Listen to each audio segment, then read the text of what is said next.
आज का हमारा फर्स्ट टॉपिक है the law of total probability if even E2 does this even En are mutually exclusive and exhaustive even associated with a sample space S of a random experiment and A is any event associated with S, then P of A is equal to P of E1 into P of A by E1 plus P of E2 into P of A by E2 dash P of En into P of A by En। ठीक है, इसको हम एक example के through समझते हैं। यहाँ पे एग्जाम्पल ऐसा है, bag 1 contains 3 black and 2 white balls and bag 2 contains 2 black and 4 white balls. One bag is chosen at random and a ball is drawn from it. Determine the probability of drawing a black ball। ठीक है, यहाँ पे देखो question में क्या बोल रहा है, हमारे पास दो बैग्स हैं। ठीक है, बैग 1 कंटेन करता है 3 ब्लैक बॉल और 2 व्हाइट बॉल्स, और जो बैग 2 है वो कंटेन करता है 2 black ball and 4 white balls. अब इसमें से एक दोनों बैग में से रैंडमली हम एक बैग सेलेक्ट करते हैं। ठीक है, और उसमें से हमको एक क्या ब्लैक बॉल सेलेक्ट करना है। तो सबसे पहले हम देख लेते हैं यहाँ पे एग्जांपल्स में। यहाँ पे E1 जो इवेंट है, ठीक है, E1 E2 यहाँ पे इवेंट है, तो E1 जो क्या है, बैग 1 की चूज होने की प्रोबेबिलिटी है। E2 यहाँ पे क्या कौन सा इवेंट है, बैग 2 के चूज होने की। ठीक है, और A1 क्या है, ब्लैक बॉल के उसमें चूज करने की, निकालने की उससे। ठीक है, तो सबसे पहले हम यहाँ पे P E1 निकाल लेते हैं। बैग 1 चूज होने की प्रोबेबिलिटी कितनी होगी, देखो क्या हो जाएगी, यहाँ पे 1/2 हो जाएगी, और बैग 2 चूज होने की प्रोबेबिलिटी यहाँ पे कितनी हो जाएगी, 1/2। ठीक है, अब हम निकाल लेते हैं यहाँ पे। ठीक है, अब बैग वन में ब्लैक बॉल चूज करने की, ब्लैक बॉल जो निकालने की प्रोबेबिलिटी कितनी हो जाएगी, ये देख लेते हैं यहाँ पे। तो इसको किससे डिनोट करेंगे, P A of E1 कितना हो जाएगा, यहाँ पे टोटल बॉल्स कितने हैं, यहाँ पे टोटल हमारे पास 5 बॉल्स हैं। ठीक है, जिसमें से ब्लैक बॉल कितने हैं, 3 ब्लैक बॉल है। तो यहाँ पे प्रोबेबिलिटी, ब्लैक बॉल चूज करने की प्रोबेबिलिटी कितनी होगी, 3/5। ऐसे ही इसके लिए निकाल लेते हैं। सेकेंड बैग के लिए कितना हो जाएगा, इसको A/E2 से डिनोट करेंगे। और यहाँ पे टोटल हमारे पास बॉल्स कितने हैं, यहाँ पे हमारे पास टोटल 2 ब्लैक बॉल है एंड 4 व्हाइट बॉल्स हैं। तो कितना हो जाएगा, टोटल हो जाएगा 6, और 2 व्हाइट बॉल है तो कितना हो जाएगा यहाँ पे 1/3। ठीक है, तो देखो यहाँ पे क्या हो गया, बैग 2 में ब्लैक बॉल ड्रॉ करने की जो प्रोबेबिलिटी कितनी हो गई, 1/3। अब हमको क्या निकालना है, टोटल प्रोबेबिलिटी निकालनी है अब इसमें से। तो टोटल प्रोबेबिलिटी का जो फॉर्मूला है वो यहाँ पे लिख लेते हैं। यहाँ पे क्या है, टोटल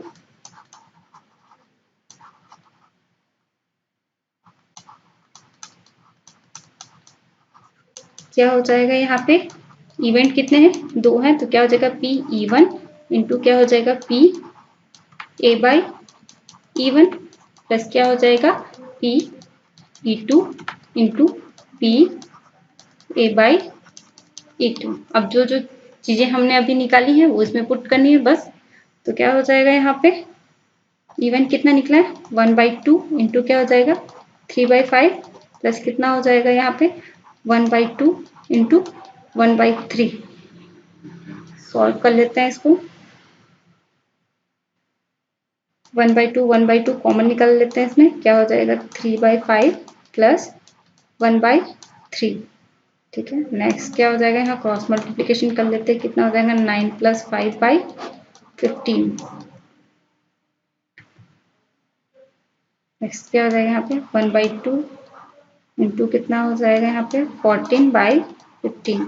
यहाँ से 2 1 जा और 2 7 जा, कितना हो जाएगा 7/15। ठीक है, तो यहाँ पे टोटल प्रोबेबिलिटी कितनी हो जाएगी 7/15। अब नेक्स्ट टॉपिक हमारा है Bayes theorem. If E1 E2 En are mutually exclusive and exhaustive event associated with a random experiment and A is any event associated with the experiment, then P of EI by A is equal to P of EI into P of A by EI upon summation of P of EI into P of A by EI, where I is equal to 1 2 3 dash dash dash n। ठीक है, अब देखो इसको भी हम क्या करते हैं, एक एग्जाम्पल से ही समझते हैं। अब हम एग्जाम्पल देखते हैं, एक एग्जाम्पल के थ्रू से समझेंगे। ठीक है, तो एग्जाम्पल ऐसा है, a car manufacturing factory has two plants X and Y. Plant X manufactures 70% of the cars and plant Y manufacture 30%. 80% of the cars at plant X and 90% of the cars at plant Y are rated of standard quality. A car is chosen at random and it is found to be standard quality. What is the probability that it has come from plant X? ठीक है, अब यहाँ पे देखो दो, एक car factory है, car manufacturing factory, उसके दो प्लांट्स हैं, प्लांट एक्स और प्लांट वाई। जो प्लांट एक्स में है वहाँ 70% ऑफ कार्स बनते हैं, ठीक है, टोटल कार्स के, और प्लांट वाई में 30% कार बनते हैं। तो जितने भी कार बनते हैं प्लांट एक्स में, उसमें से जो 80% जो कार्स हैं वो क्या होती हैं, स्टैंडर्ड क्वालिटी की होती है, और प्लांट वाई में जितने भी परसेंट कार बनते हैं उसमें से 90% ऑफ कार्स क्या होती हैं, स्टैंडर्ड क्वालिटी की होती हैं। अब हम कहीं भी रैंडमली एक कार सेलेक्ट करते हैं, ठीक है, जो कि, तो वो कार क्या होनी चाहिए, स्टैंडर्ड क्वालिटी की भी होनी चाहिए, और उसकी प्रोबेबिलिटी हमको ये बतानी है, ठीक है, कि उसकी प्रोबेबिलिटी क्या होनी चाहिए, प्लांट एक्स से वो कार क्या होनी चाहिए, प्लांट एक्स से चूज होनी चाहिए। ठीक है, तो ये हमको बताना है। ठीक है, तो यहाँ पे सबसे पहले हम देख लेते हैं, पी ऑफ इवन ही निकाल लेंगे। ठीक है,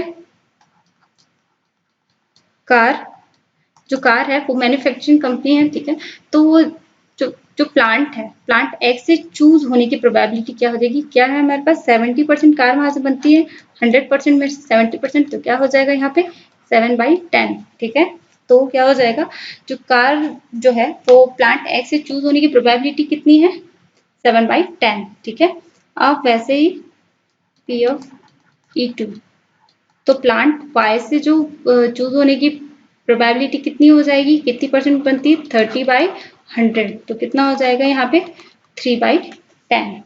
ठीक है, अब देखते हैं हम,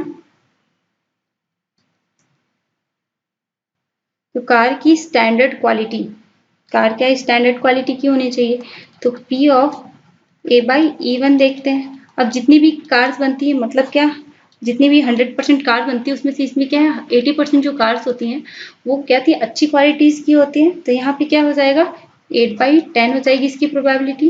वैसे ही इसके लिए देख लेंगे P A/E2 के लिए क्या हो जाएगी, जो E2 से चूज हो और क्या उसकी प्रोबेबिलिटी क्या हो, मतलब वो जो स्टैंडर्ड क्वालिटी की भी होनी चाहिए, तो कितना हो जाएगा, स्टैंडर्ड क्वालिटी कितनी कार्स बनती हैं, 90% कार जो होती हैं, 100 में से 90% कार जो होती है वो क्या होती है, स्टैंडर्ड क्वालिटी की होती है। अब सारी चीजें तो हम निकालिए, अब जो फॉर्मूला है बेस थ्योरम उसमें पुट कर देते हैं, तो क्या है फॉर्मूला यहाँ पे, ठीक है, पी कार, अब यहाँ पे देखो, यहाँ पे क्या बोला हुआ है उसमें, कि जो कार होनी चाहिए स्टैंडर्ड क्वालिटी की होनी चाहिए, और कहाँ से चूज होनी चाहिए, वो प्लांट ए से चूज होनी चाहिए। तो जैसे इसको अपोजिट लिखा है, पी ऑफ E1 अपॉन ए लिखा है। ठीक है, अब इसका फॉर्मूला क्या हो जाएगा, P E1 into P of A/E1। ठीक है, अपॉन क्या हो जाएगा, P E1 into P A of E1 plus P E2 into P of A/E2। ठीक है, अब इसमें जो भी हम चीजों पर निकाले हैं उसको यहाँ पुट कर देते हैं, तो क्या हो जाएगा, यहाँ पे P E1 हमने निकाला है, P E1 हमारा है 7/10 इंटू P ऑफ A/E1 कितना है हमारे पास 8/10। ठीक है, अपॉन P ऑफ E1 यहाँ पे सेम रहेगा इंटू 8/10 प्लस E2 कितना है 3/10 इंटू कितना है 9/10। यहाँ पे क्या हो जाएगा, हो जाएगा 56/100, और यहाँ पे हो जाएगा 56/100 प्लस 27/100। चलिए 100। ठीक है, नेक्स्ट क्या हो जाएगा यहाँ पर 56/100 अपॉन 56 प्लस 27/100 100, यहाँ 100 और यहाँ 100 कैंसिल, क्या हो जाएगा 56/56 प्लस 27 इज इक्वल टू 56/83। तो जो कार हो वो स्टैंडर्ड क्वालिटी की भी हो और वो प्लांट एक्स से चूज हो, इसकी प्रोबेबिलिटी कितनी हो जाएगी 56/83। ठीक है, ऐसे ही हम अगर जो क्वेश्चन है वो ऐसा बोले कि प्लांट जो बी से प्लांट वाई से सेलेक्ट हो, जो कार है वो स्टैंडर्ड क्वालिटी की भी हो और प्लांट वाई से सेलेक्ट हो, तो इसकी प्रोबेबिलिटी भी देख लेते हैं हम लोग। तो क्या हो जाएगा पी, इसको डिनोट करें PE2/A। ठीक है, तो क्या हो जाएगा यहाँ पे 3/10 इंटू 9/10 इक्वल्स क्या हो जाएगा 7/10 इंटू 8/10 प्लस 3/10 इंटू 9/10। यहाँ पे कुछ चीजें चेंज नहीं हुई है, देखो यहाँ पे चेंज क्या हो रहा है, पहले वाले में क्या था P/E2/A था, इसमें क्या हुआ है, ठीक है P/E2/A है, तो इसकी जगह में जहाँ पे हम लोग पहले लिखे थे P/A1, जैसे ऊपर में इस वाले लाइन पे ये वाला लाइन, ये देखो इसकी जगह में बस इसी की जगह चेंज हो रही है, इसमें क्या हो जा रहा है, इसकी जगह में उसके लिए क्या हो जाएगा P/E2 plus sorry into PA/E2, बाकी फॉर्मूला सेम रहेगा। ठीक है, तो अब इसमें मैं डायरेक्टली पुट कर दी थी। ठीक है, मैं यहाँ पे डायरेक्टली पुट कर दिया, इसको सॉल्व कर लेते हैं। क्या हो जाएगा यहाँ पे 27/100 अपॉन क्या हो जाएगा 56 प्लस 27/100, तो 100 कैंसिल, क्या हो जाएगा यहाँ पे 26/83। तो कार देखो, अब वो जो कार्स है वो कहाँ से बने, वो स्टैंडर्ड क्वालिटी की भी हो और वो प्लांट वाई से सेलेक्ट हो, उसकी प्रोबेबिलिटी यहाँ पे क्या हो जाएगी 27/83। और जो कार स्टैंडर्ड क्वालिटी की हो और प्लांट एक्स से सेलेक्ट हो, उसकी प्रोबेबिलिटी क्या होगी यहाँ पे 56/83। ठीक है, अब हमारे पास यहाँ पे एक एग्जांपल है, Mahindra tractors is leading from equipment manufacture, it is large tractor selling factory in the world. ठीक है, the factory has 2 machines A and B. Past record shows that machine A produced 60% and machine B produced 40% of the output. ठीक है, further 2% of that tractors produced by machine A and 1% produced by machine B were defective. All the tractors are put into one big store hall and one tractor is chosen at random. ठीक है, अब यहाँ पे हमारे पास हमारा question क्या बोल रहा है, एक मैन्युफैक्चरिंग कंपनी है, ट्रैक्टर मैन्युफैक्चरिंग कंपनी, ठीक है महिंद्रा, जो क्या करती है, जहाँ 2 टाइप्स की मशीन है ए और बी। ठीक है, तो मशीन ए 60% ऑफ जो ट्रैक्टर्स वो बनाती है और जो मशीन बी है वो क्या करती है 40% बनाती है।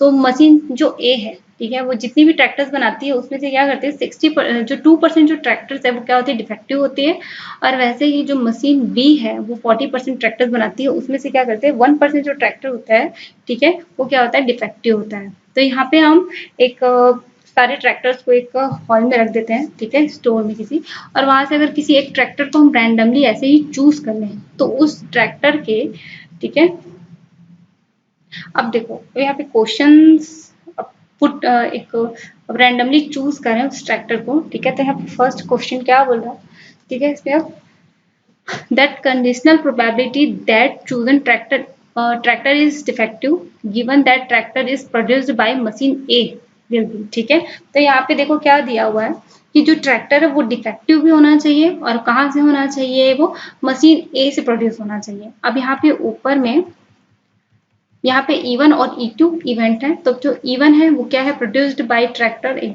ठीक है, जो ट्रैक्टर बन रही हैं वो क्या है कौन से मशीन से बन रही है, मशीन ए से बन रही है, और जो E2 है वो वहाँ जो ट्रैक्टर्स बन रही हैं वो मशीन बी से बन रही हैं। ठीक है, और यहाँ पे जो ए है वो क्या है डिफेक्टिव ट्रैक्टर चूज करते हैं हम। ठीक है, चूजिंग ऑफ डिफेक्टिव ट्रैक्टर्स। ठीक है, अब निकालना है हमको क्या है नीचे में कि ट्रैक्टर हमको चूज करनी है वो क्या होनी चाहिए, वो जो ट्रैक्टर होनी चाहिए वो डिफेक्टिव होनी चाहिए, और ए से क्या होनी चाहिए, वो ए मशीन ए से बनी हुई होनी चाहिए।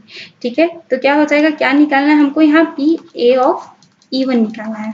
ठीक है, तो यहाँ पे कितना हो जाएगा हमारे पास, कितनी परसेंट टोटल 100% में से कितनी परसेंट जो ट्रैक्टर से डिफेक्टिव थी, ए में 2%, तो 2/100 हो जाएगा, इज इक्वल टू कितना हो जाएगा 1/50।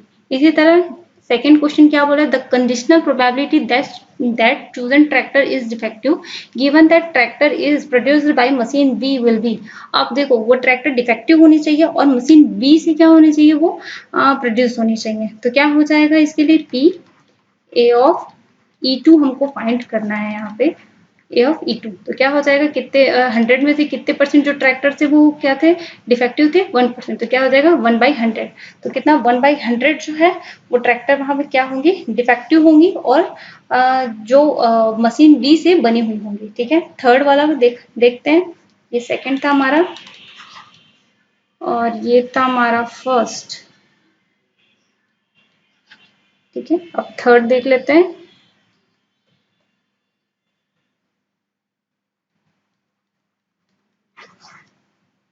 ठीक है, थर्ड क्या है हमारे पास, अब थर्ड क्वेश्चन ये बोल रहा है टोटल प्रोबेबिलिटी। देखो यहाँ पे टोटल प्रोबेबिलिटी निकाले जो हमने फर्स्ट वाला पढ़ा है, to be chosen a defective tractor is. अब यहाँ पे जो डिफेक्टिव जो ट्रैक्टर है वो क्या होने चाहिए, डिफेक्टिव होने चाहिए। ठीक है, तो टोटल प्रोबेबिलिटी हमको फाइंड करनी है। तो यहाँ पे देखो P of A by E1 निकल चुका है और P of A by E2 निकल चुका है। अब हमको क्या निकालना पड़ेगा, पी ऑफ E1।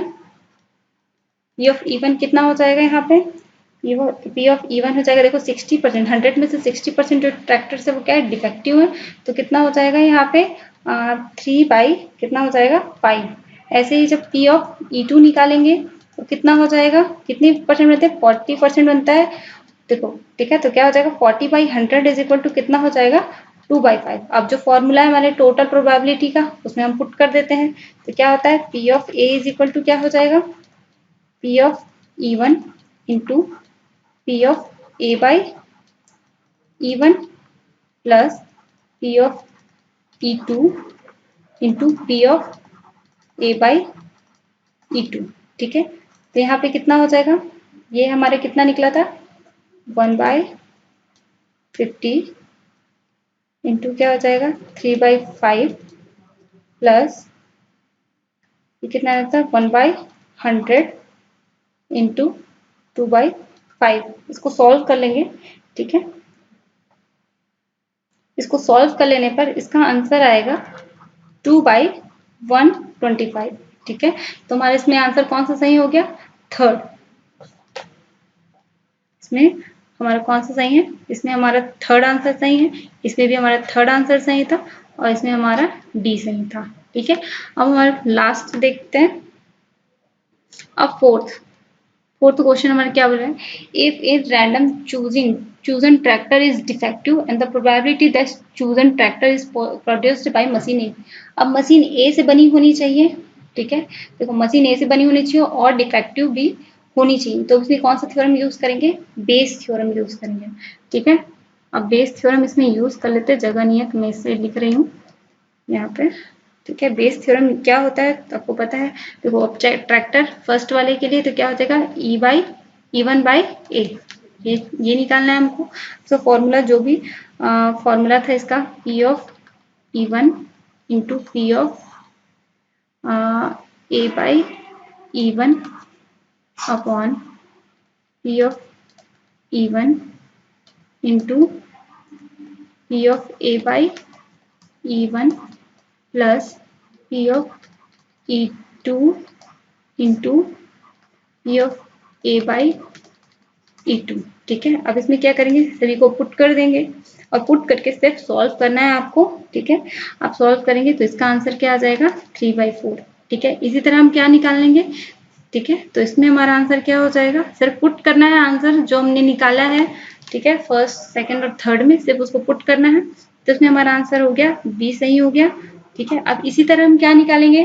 ठीक है, 5 के लिए भी सेम इसी तरीके से निकालेंगे। इसमें हमको क्या निकालना है, ठीक है मैं लिख देती हूँ यहाँ पे क्या हो जाएगा, ये P ऑफ E2/A निकालेंगे। उसमें E1/A निकालेंगे, यहाँ पे E2/A का फॉर्मूला क्या हो जाएगा, P of E2 into P of A/E2 upon P of E2 into P of A by E2 plus P of E1 into P of E1 sorry A by E1। ठीक है, अब इसको आप solve करोगे values को put करके, तो इसका आंसर आएगा 1/4। ठीक है, मतलब इसका कौन सा आंसर सही है, फर्स्ट। ठीक है, कंप्लीट।